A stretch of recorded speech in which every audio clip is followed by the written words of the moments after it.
Pode ser, irmãos, bom dia mais uma vez. Como é bom estar na presença do Senhor. Amém ou não amém? Bom é estar na casa de Deus. Começando mais um mês, né, Maria Lúcia? Na presença do Senhor não há nada melhor do que a sua presença. Abra sua Bíblia no Evangelho segundo Lucas, capítulo de número 17. Hoje é nosso culto de Santa Ceia. Por isso nós estamos alegres mais uma vez em podermos, mais um mês, celebrarmos aquilo que o Senhor Jesus deixou como ordem para a sua igreja. Todas as vezes que nos reunirmos, em seu nome lembrarmos da sua morte e ressurreição. Amém ou não amém? Nós acabamos de cantar que o sangue de Jesus ele nos purifica de todo o pecado. Para isso ele veio à terra, para poder pagar o preço pelo meu e pelo seu pecado. Amém ou não amém? Deu tempo de todo mundo encontrar, e é facinho de encontrar o Evangelho segundo Lucas. Se você não encontrou, acompanhe no nosso telão. Amém, Marcelo? Evangelho segundo Lucas, capítulo de número 17. Eu não falei o capítulo não, gente? Falei? Foram desviados aí de novo. Vamos lá, Lucas, capítulo de número 17. Todo mundo encontrou?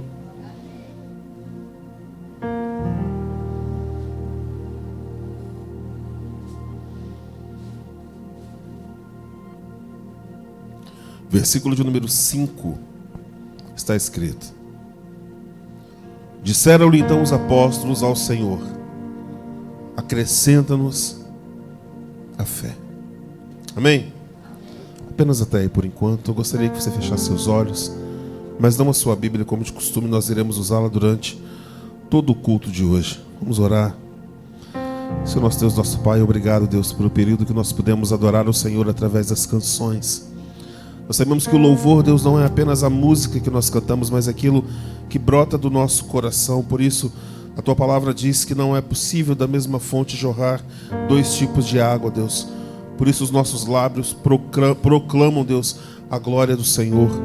Nós exaltamos ao Senhor nesta manhã, Deus, não porque nós somos bons ou porque temos palavras bonitas para dizer ao Senhor, mas porque verdadeiramente, Deus, o Senhor é o único e verdadeiro Deus. O Deus que enviou o seu Filho à terra para morrer pelos nossos pecados e nos recebe como filhos por adoção, Deus. Por isso nós louvamos ao Senhor, Deus, porque o Senhor é bom, o Senhor é justo, o Senhor é misericordioso, Pai. Obrigado. Obrigado pela Tua graça derramada sobre as nossas vidas nessa manhã, Senhor. Não somos merecedores da Tua presença, mas a Tua palavra nos garante. Onde houverem 2 ou 3 reunidos no Teu nome, ali o Senhor estaria. Por isso nós queremos a presença do Teu Espírito Santo, Deus, tão real quanto o som que nós podemos ouvir ou quanto o vento que nós podemos sentir, Deus. Nós queremos da presença do Senhor neste lugar, Deus. Por isso nós abrimos os nossos lábios, os nossos corações para declararmos essa manhã, Deus, santo, santo, santo é o Senhor, Deus. Nós exaltamos a Ti, glorificamos ao Teu nome nessa manhã, Pai. Pedimos ao Senhor que abra o nosso coração, Deus. Jogue todo, Deus, toda barreira por terra, Senhor. Todo entendimento humano, toda resistência, Deus. Tudo aquilo, Deus, que o inimigo coloca nos nossos corações para agravar os nossos ouvidos, para não ouvir a Tua palavra, Deus. Ou as distrações para não compreendermos a Tua revelação, Senhor. Que tudo caia por terra nesta manhã, Pai. E Teu Espírito Santo seja o único Espírito a operar em nós nessa manhã, em nome de Jesus, Senhor. Que os nossos corações estejam como uma terra fértil, pronta para receber a boa semente da Tua palavra, que é o Evangelho, Deus. E que ela venha frutificar a 30, 60 e a 100 por um, de forma a refletir por toda a eternidade, Senhor. Fale conosco na manhã deste dia, em nome de Jesus. Amém ou não amém? Quando nós lemos os Evangelhos, Jesus ele enfatiza muito mais aquilo que viria do que aquilo que era. A missão de Jesus na terra, além de cumprir o seu papel messiânico, que era cumprir tudo o que havia dos profetas acerca do Filho de Deus que viria para morrer pelos meus e pelos seus pecados, ele estipulou algo que era muito complexo e muito simples ao mesmo tempo. Ele disse que a porta que abriria, aliás, a chave que abriria a porta no reino de Deus seria como uma pequena chave chamada fé. A única forma que existe de você e eu entrarmos no reino de Deus não é através do sacrifício, não é através daquilo que nós podemos fazer ou oferecer a Deus. A única forma que existe é através da fé. Por isso a Bíblia diz que sem fé é impossível agradar a Deus. Não tem jeito. O reino de Deus ele só pode ser alcançado através da fé. A Bíblia diz que aquele que se aproxima de Deus é necessário. Necessário? Não, irmãos. É necessário crer que Ele existe e é galardoador, ou seja, recompensador daqueles que o buscam. Ninguém busca aquilo que não acredita. As pessoas vão em busca daquilo que elas querem encontrar, sim ou não? Ainda que isso não seja verdade. Mas as pessoas, quando colocam no seu coração o desejo de buscar algo, a gente até inventa, a gente quer crer naquilo que nosso coração almeja. E isso é fé. É você não conseguir ver, mas mesmo assim buscar, acreditar. Tem gente que faz aquela fezinha lá todo mês. Já ouviu falar isso? No bilhete da loteria, vai lá e coloca. Não precisa rir não, Marlos, vigia. E faz a sua fezinha, entre aspas, todo mês. Eu sei que Maria Lúcia não joga, mas estou brincando. É que uma vez ela falou e ficou registrado para sempre. Isso é fé. Nós cremos nas coisas simples da vida. Nós não precisamos, irmãos, de muita coisa para poder servirmos nem agradar a Deus. Deus ele não quer de mim, de você, um sacrifício. Ele diz que Ele se agrada da obediência. Obediência para Deus vale muito mais do que qualquer sacrifício. Muito mais. E obedecer a Deus não é difícil. Basta apenas nós colocarmos a nossa vontade de lado e assim nós passaremos a crer e confiar no Senhor. Por isso a Bíblia diz: entrega o teu caminho ao Senhor, confia nele, ou seja, tenha fé. E o mais, Ele vai fazer. Então o meu e o seu papel é apenas entregar ao Senhor as nossas vidas e confiar nele. O texto que nós lemos agora diz assim: os discípulos falam para ele assim: Senhor, acrescenta-nos a fé.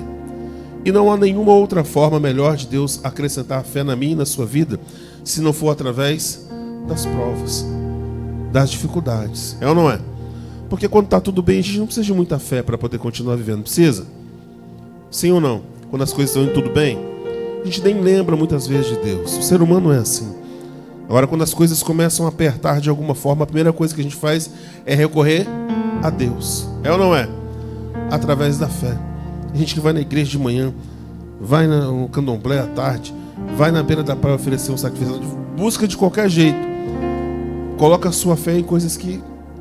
mas continua buscando. Como aquele centurião que diz: Senhor, se tu disseres apenas uma palavra, o meu servo será curado. Jesus fala assim: olha, eu nunca vi em Jerusalém, nem em toda Israel, fé como a desse homem. Ele creu apenas na palavra de Jesus. É interessante que Jesus ele tinha uma família que eram seus amigos, todo mundo conhece a história, e nós vamos falar deles essa manhã. Abra aí a sua Bíblia no Evangelho de Lucas, capítulo 10. Só voltar algumas páginas da sua Bíblia. Isso.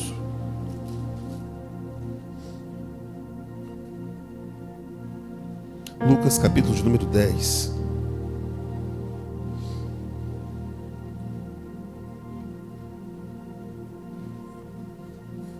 Achou aí, irmãos? Amém ou não amém? A partir do versículo de número 38, deixa eu botar meu óculos que eu estou enxergando, não. Aí. Agora foi.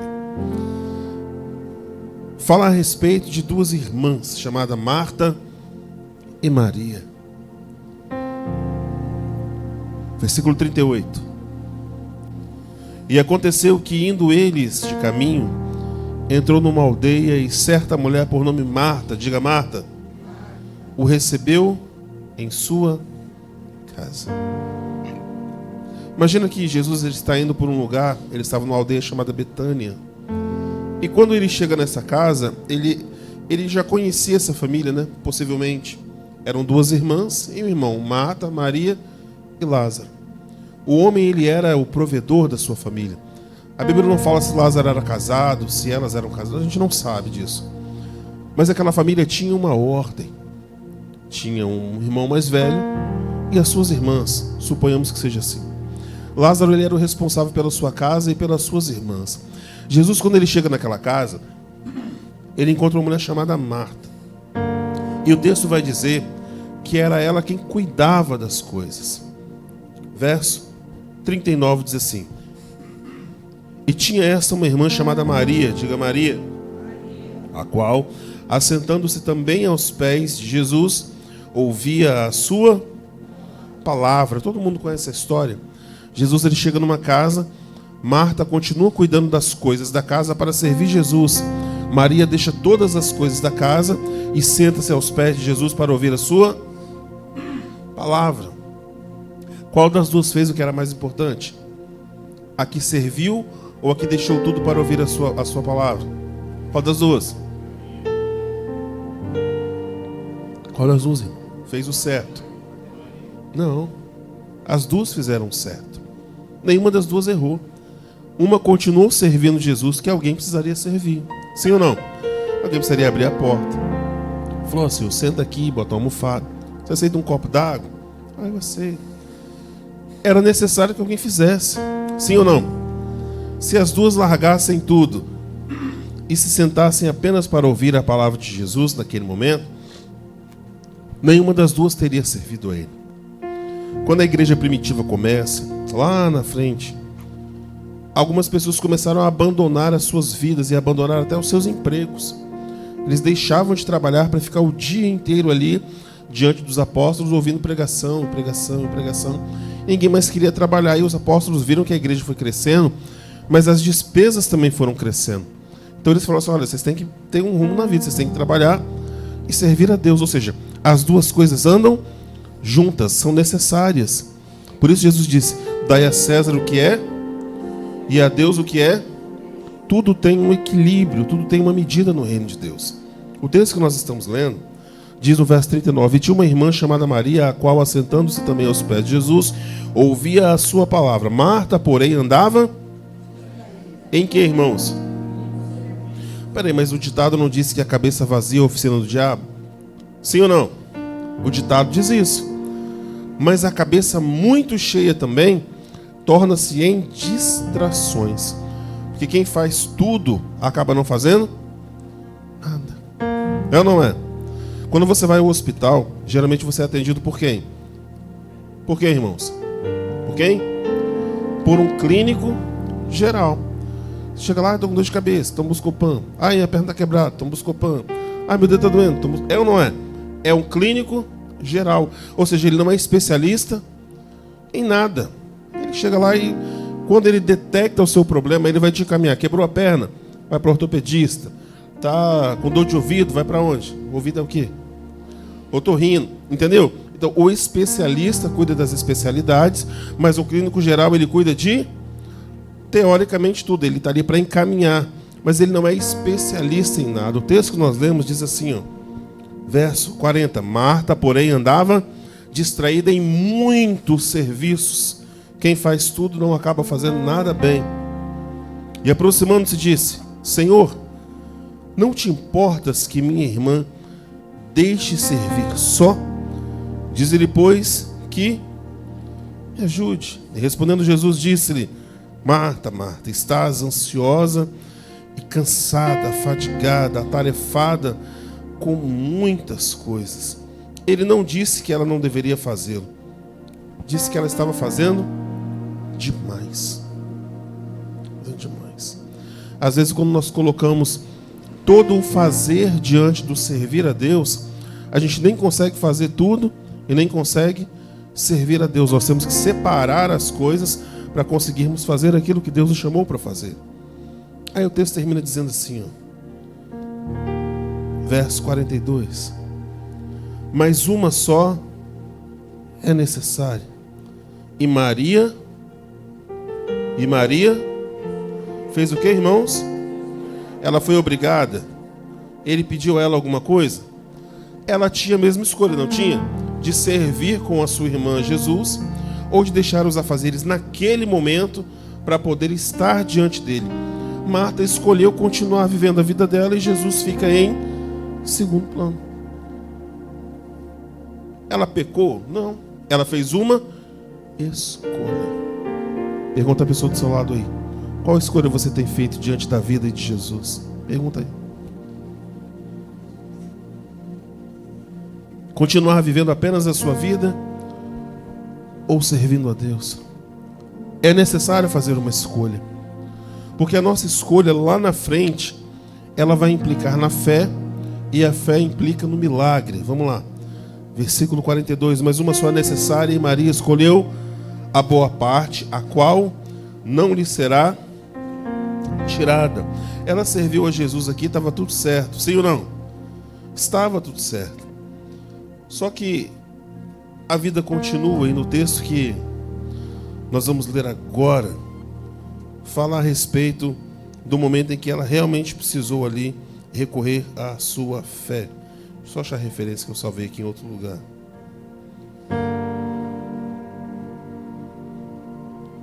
Cadê?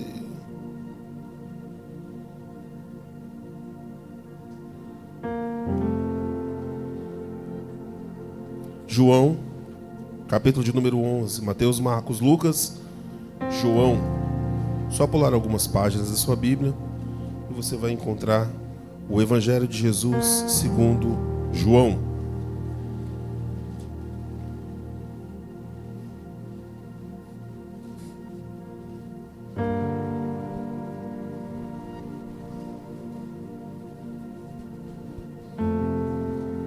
Todos encontraram? Amém ou não amém?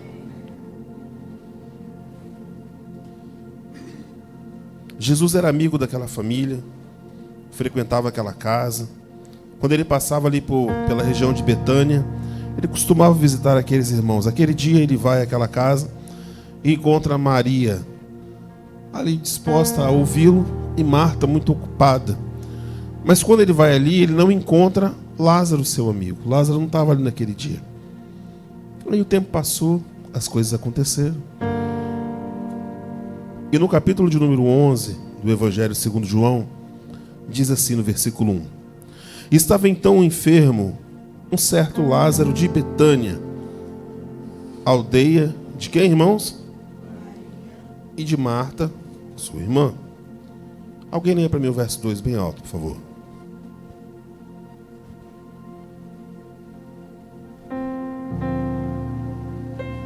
Leia, gente, o verso 2.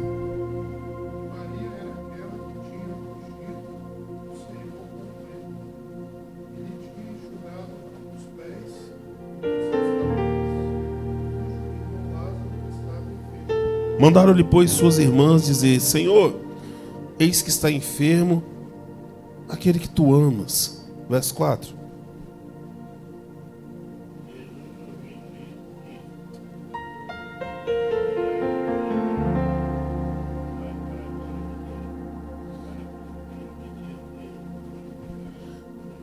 Deus, então, ele é glorificado quando nós somos abençoados ou quando nós somos provados. Sim ou não? Jesus disse, essa enfermidade, essa doença, esse problema que está acontecendo com eles agora, não é para que eles venham sucumbir e morrer, é para a glória de Deus. Por isso a Bíblia diz que todas as coisas boas, as coisas más, as alegrias e tristezas, as dificuldades, as vitórias, não importa, tudo coopera para o bem daqueles que amam ao Senhor. Jesus foi claro em dizer, essa enfermidade, esse momento que ele está passando, não é para que eles venham apenas sofrer, é para que Deus seja glorificado em meio às dificuldades. Vamos lá, verso 5. Ora, Jesus amava a Marta e a sua irmã e a Lázaro. É estranho que quando nós passamos por momentos de provações, a primeira sensação que nos dá é que Deus nos abandonou. É ou não é? Por que o Senhor me deixou, Deus? Por que eu estou passando por isso? Muitas vezes nós passamos dificuldades, problemas, provas, provações. É justamente porque o Senhor nos ama. Parece meio estranho isso, mas a Bíblia diz que um pai corrige ao filho a quem ama. Porque ele não quer ver o filho fazer coisas piores e se machucar. É ou não é? Se uma criança está prestes a cair em algum lugar, você vai lá e chama atenção. Tira de lá. E ele continua, chega um momento que você deixa para que ele caia e aprenda com sua própria queda. É ou não é?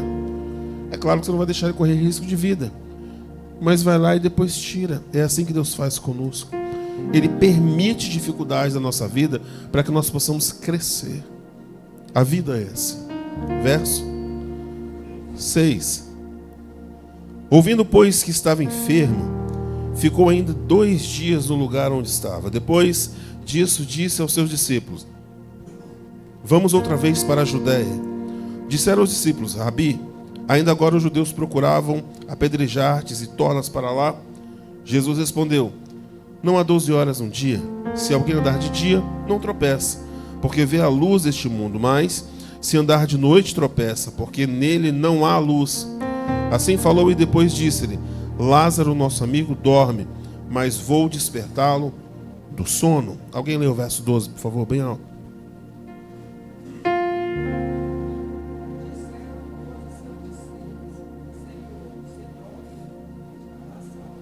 Mas Jesus dizia isso da sua morte. Eles, porém, pensavam que falava do repouso do sono. Então, Jesus lhes disse claramente: Lázaro está morto. Quando vem a sentença final, olha, não tem mais o que fazer por ele. É nesse momento justamente que Jesus se torna a única alternativa. Ou seja, agora que foi feito tudo e não deu certo, é que entra o momento da minha e da sua fé. Porque tem coisas que apenas a fé pode fazer. Os discípulos poderiam falar assim: Senhor, se ele já está morto, já faz 2 dias, então não tem nem como ir pro velório dele, né? Já morreu, já foi. Numa altura dessa, já velaram, já fizeram um cortejo fúnebre e já está até enterrado. Já acabou. Mas Jesus tinha dito lá atrás que a enfermidade de Lázaro era para a glória de Deus. Então, mesmo que as coisas pareçam terminadas, que haja um ponto final, Deus ele tem o poder de dar continuidade a essa história. E é isso que acontece. Verso 15. E folgo por amor de vós de que eu lá não estivesse, para que acrediteis, mas vamos ter com ele. Disse, pois, Tomé, chamado Dídimo, aos condiscípulos: vamos nós também para morrermos com ele. Chegado, pois, Jesus achou que já havia 4 dias que estava na sepultura. Verso 18, alguém leia bem alto, por favor.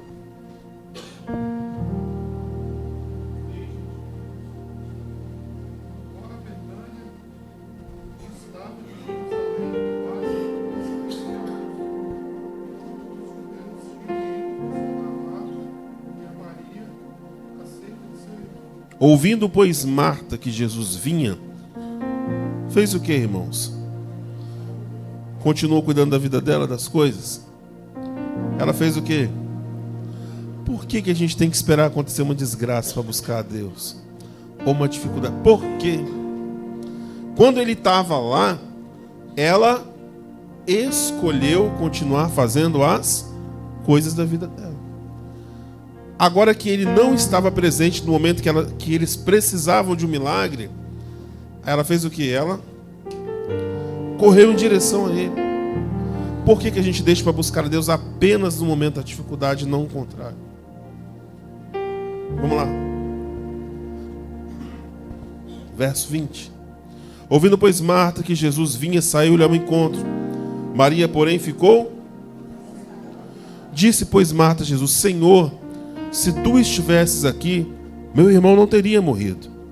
Mas também agora sei que tudo quanto pedires a Deus, Deus te concederá. Disse-lhe Jesus: teu irmão há de ressuscitar. Disse-lhe Marta: eu sei que há de ressuscitar na ressurreição do último dia. Disse-lhe Jesus: eu sou a ressurreição e a vida. Quem tiver fé em mim, ainda que esteja morto, viverá. Como é que o morto pode ter fé em Deus? Como? Morreu? É ou não é? Mas aqui Jesus não está falando da morte física. Ele está falando da morte espiritual. Que nós conhecemos ao Senhor. E nós que cremos, deveríamos sempre ter uma palavra de vitória, uma palavra de fé, a certeza de que as coisas estão sob o controle de Deus. Sim ou não? Por que a gente se desespera então diante das dificuldades? Eles não apenas conheciam Jesus, eles eram amigos de Jesus. Lázaro, Marta e Maria. Naquele momento, Marta fala assim: eu sei, já aconteceu mesmo. Então lá no último dia, na ressurreição dos mortos, eu sei que ele vai ressuscitar. Jesus fala assim: olha, mas isso vai acontecer. Só que não é bem por aí. Olha o que ele diz aqui, verso 26. E todo aquele que vive e crê em mim nunca morrerá. Aí ele pergunta para ela: você acredita? Disse ela: sim, Senhor. Creio que tu és o Cristo, o Filho de Deus, que havia de vir ao mundo. E dito isso, partiu e chamou em segredo a Maria, sua irmã, dizendo: o mestre está aqui e chama-te. Ela, ouvindo isso, levantou-se logo e foi a ter com ele. Ainda Jesus não tinha chegado à aldeia, mas estava no lugar onde Marta o encontrara. Vendo, pois, os judeus que estavam com ela em casa e consolavam, que Maria apressadamente se levantara e saíra, seguiram, dizendo: vai ao sepulcro para chorar ali. Verso 32, alguém leia bem alto, por favor.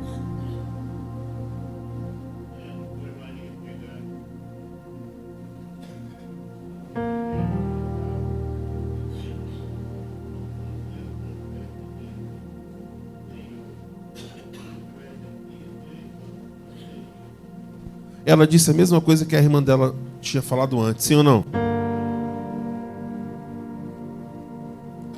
Possivelmente elas falaram, dizia que era amigo dele, né?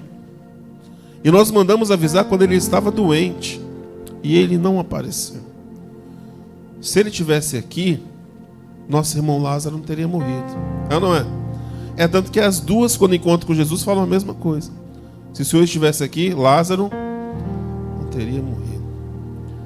Porque é mais fácil nós reclamarmos e criarmos na nossa cabeça suposições do que simplesmente acreditar na palavra de Deus. Por isso, irmãos, que o diabo ele não quer que você conheça a palavra de Deus. Porque quem conhece a palavra de Deus tem propriedade para lidar com as dificuldades da vida. É ou não é? Agora, como nós vamos falar daquilo que nós não conhecemos? É impossível. É impossível. O diabo ele não quer que você conheça a palavra de Deus, nem o Deus da palavra. Por isso ele acaba entretendo as pessoas com shows, apresentação, e um monte de coisa. E a Bíblia diz que as pessoas perecem por falta de fé. Sim ou não? Sim ou não, irmãos? Pelo quê? E conhecereis a verdade. Eu sou o caminho. A verdade de Deus está aqui, ó, em sua palavra. Vamos lá, verso? Qual? 33. Jesus, pois, quando a viu chorar e também chorando os judeus, que com ele vinham, moveu-se muito em seu espírito e perturbou-se. E disse: onde o puseste? Disseram: Senhor, vem ver. Jesus, esse é o menor versículo que tem na Bíblia. João 11:35. Jesus chorou. Não por Lázaro que havia morrido, mas por ver a comoção das pessoas que estavam ali. O sofrimento daquelas pessoas. O dia que nós recebemos a ligação do falecimento da Ziza, todo mundo conhece ela aqui. Nós conhecemos há muitos anos e temos um relacionamento com seus filhos até hoje. No momento que nós chegamos ali, tudo tinha acabado de acontecer, na verdade. Fomos os primeiros a chegar, né, Cris? Quando nós entramos ali, os filhos dela estavam chorando e um deles veio até mim, me abraçou e chorou por um bom tempo. Eu nunca tinha visto ele triste. Nunca tinha visto. Foi a primeira vez. Isso desperta na gente uma memória, um sentimento de que as pessoas, Maria Lúcia, elas não são aquilo que elas mostram apenas por fora. Independente de quem seja, do que faça, todo mundo por dentro tem algum tipo de sentimento, algum tipo de fragilidade, algum tipo de necessidade. Nem o próprio Jesus foi insensível ao sofrimento daquelas pessoas. Por isso ele chorou. Ele viu aquelas pessoas ali tristes, não tinha mais o que fazer.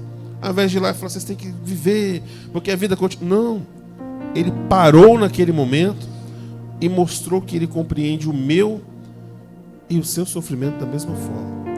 A diferença é que ele não para ali no sofrimento. Ele continua. Verso 36. Disseram, pois, os judeus, disseram, pois, os judeus, vede como o amava. E alguns deles disseram, não podia ele que abriu os olhos ao cego fazer também com que este não morresse? Jesus, pois, movendo-se outra vez muito em si mesmo, foi ao sepulcro, e era uma caverna e tinha uma pedra posta sobre ela. Jesus disse, tirai a pedra. Marta, irmã do defunto, disse, Senhor, já cheira mal, porque é de 4 dias. Disse-lhe Jesus, não te hei dito que se creres, verás a glória de Deus? Tiraram, pois, a pedra, e Jesus, levantando os olhos para o céu, disse, Pai, graças te dou por me haverdes ouvido, e bem sei que sempre me ouves, mas eu disse isso por causa da multidão que está ao redor, para que creiam que tu me enviaste. E tendo dito isso, clamou com grande voz, Lázaro, vem para fora. E o defunto saiu, tendo as mãos e os pés ligados com faixas, e o seu rosto envolto no lençol. Disse-lhe Jesus, desligai-o e deixai-o ir.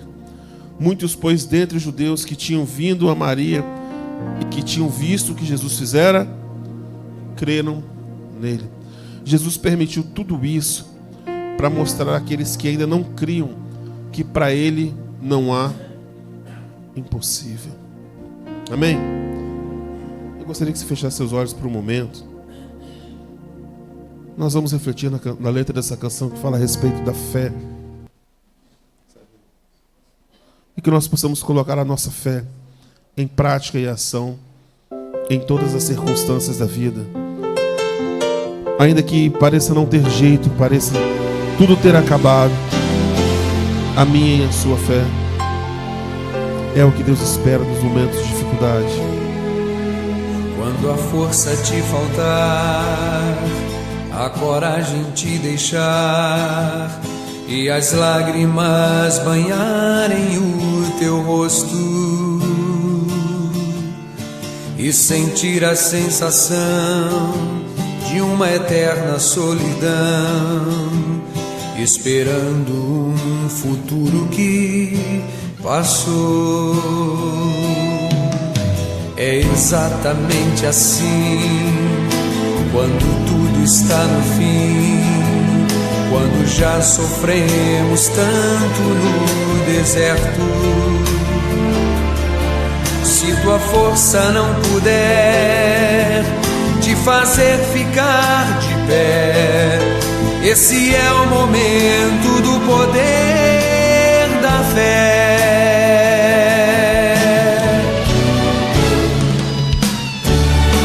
A fé só abre os mares quando o momento chegar.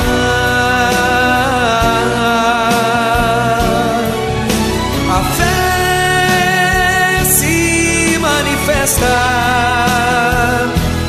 quando o limite da força acaba. A fé tem seu segredo, não se revela ao que tem medo, mas ao que luta até o momento da fé chegar.